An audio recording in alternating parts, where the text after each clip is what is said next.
بسم اللہ الرحمن الرحیم اللہم صلی علی سیدنا و مولانا محمد معدن الجود والکرم وعلی آلہ وبارک وسلم علیہ۔ ناظرین، میں ارشد علی مدنی نعیمی آج ایک نئی ویڈیو کے ساتھ حاضر ہوں، اور ماشاءاللہ آپ سب میری ویڈیو کو دیکھتے ہیں، پسند فرماتے ہیں، لائک بھی کرتے ہیں، کمنٹس بھی کرتے ہیں۔ اللہ تعالیٰ آپ کو بھی جزائے خیر عطا فرمائے۔ ناظرین، اللہ تبارک و تعالی نے دنیا کو تخلیق کیا، اور انسان اور جنات جو بھی مخلوق رب العالمین نے اس روئے زمین پر جو پیدا فرمائی، اور اپنی عبادت کے لیے ہی اللہ تعالیٰ نے پیدا فرمائی۔ ایسے ہی آج ہمارا ایک ٹاپک ہے جنات کے بارے میں، کہ جنات کو اللہ تعالیٰ نے کس لیے پیدا فرمایا، اور جنات کیا کیا کام کرتے ہیں۔ جیسا کہ اللہ تعالیٰ نے اپنے قرآن مجید و فرقان حمید میں ارشاد فرمایا، وَمَا خَلَقْتُ الْجِنَّ وَالْإِنسَ إِلَّا لِيَعْبُدُونَ، کہ ہم نے انسانوں کو، آدمی کو اور جنات کو اس لیے پیدا فرمایا تاکہ وہ میری عبادت فرمائیں، میری بندگی کریں۔ تفسیر ساوی میں علامہ صاحب فرماتے ہیں کہ جنات اور انسان کو اللہ تبارک و تعالی نے اس لیے پیدا نہیں فرمایا کہ وہ دنیا کے کاموں میں مصروف ہو جائیں، بلکہ اس لیے پیدا فرمایا کہ اللہ تعالیٰ فرماتے ہیں کہ اس لیے پیدا فرمایا، تفسیر ساوی کے بزرگ فرماتے ہیں کہ تاکہ اللہ تعالیٰ کی معرفت انہیں حاصل ہو جائے، انہیں اللہ تعالیٰ کی پہچان حاصل ہو جائے۔ تو اللہ تعالیٰ کی مخلوق جنات اور انسان اس لیے پیدا کیے تاکہ اللہ تعالیٰ کی عبادت فرمائے، اللہ تعالیٰ کی بندگی فرمائے۔ تو ناظرین، جنات ایک اللہ تعالیٰ کی مخلوق ہے۔ جس طرح انسانوں میں نکاح ہوتے ہیں، شادیاں ہوتی ہیں، اور اولاد کا سلسلہ جیسے ہوتا ہے، اسی طرح ہی جناتوں میں بھی یہی سلسلہ ہوتا رہتا ہے۔ اور بظاہر تو اس دنیا میں انسانوں کو جنات نظر نہیں آتے، جنات ہم دیکھ نہیں سکتے، مگر جنات اس دنیا میں موجود ہیں۔ وہ صرف اور صرف اللہ تعالیٰ نے اپنی بندگی کے لیے پیدا کیے ہیں، اپنی عبادت کے لیے پیدا فرمائے ہیں۔ اور انسان جس طرح اللہ تعالیٰ کی عبادت کرتا ہے، انسانوں میں مسلمان بھی ہوتے ہیں، مومن بھی ہوتے ہیں، منافق بھی ہوتے ہیں، اور کافر بھی ہوتے ہیں، یہودی بھی ہوتے ہیں، اسی طرح ہی جناتوں میں مسلمان بھی ہیں، مومن بھی ہیں، عاشق رسول بھی ہیں، اور اسی طرح جناتوں میں کافر بھی ہیں، یہودی بھی ہیں جو اللہ کو نہیں مانتے۔ اسی طرح یہ سلسلہ جاری ہے اس دنیا کے اندر۔ ایک اور بات میں عرض کروں کہ اکثر دیکھا گیا ہے کہ مشہور ہے کہ پاکستان کے اندر جو زیادہ جو دیکھا گیا ہے کہ جنات آ گیا کسی ایک شخص کے اوپر یا کسی خاتون کے اوپر، اور جس طرح کے جو معاملات ہوتے ہیں آپ سب جانتے بھی ہیں کہ کیا معاملات ہوتے ہیں۔ اور جو دیکھا گیا ہے کہ فرماتے ہیں کہ ایسا کہتے ہیں کہ لال شہباز قلندر کی سواری آ گئی، حضور غوث پاک رضی اللہ تعالیٰ عنہ کی سواری آ گئی۔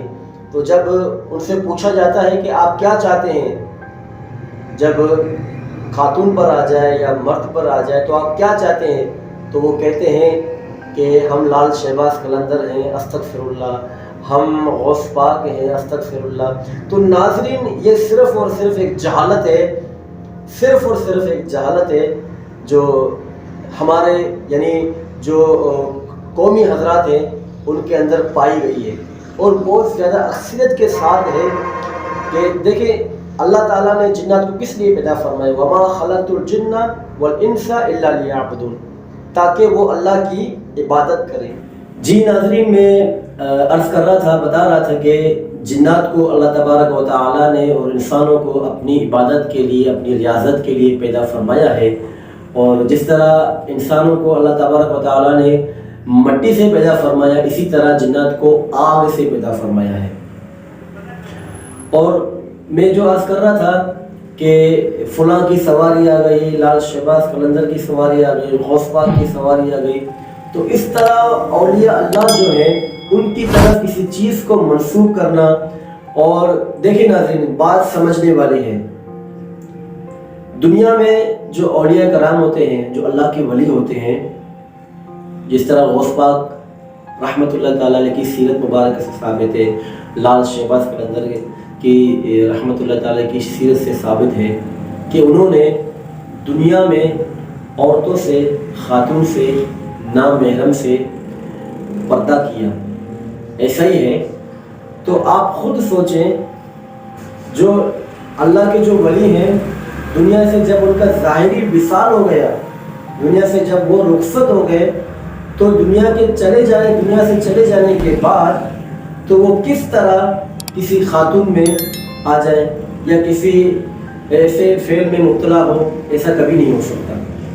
یعنی عقل بھی اس چیز کو تسلیم نہیں کرتی، ایسا بالکل ہے نہیں.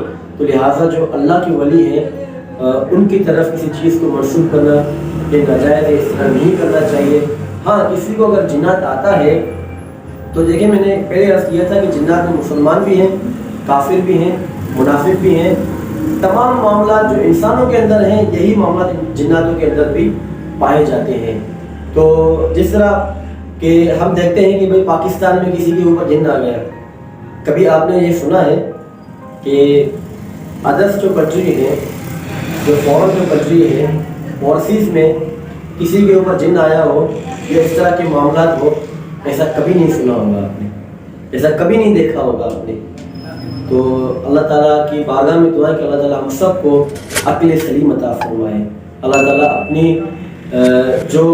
اللہ تعالیٰ نے اپنی عبادت کے لیے جو پیدا فرمایا، ہم اللہ تعالیٰ کی ہی عبادت فرمائیں، اللہ تعالیٰ ہی سے ہی مانگے، اللہ رب العالمین کی ہی بارگاہ میں سجدہ ریز ہوں.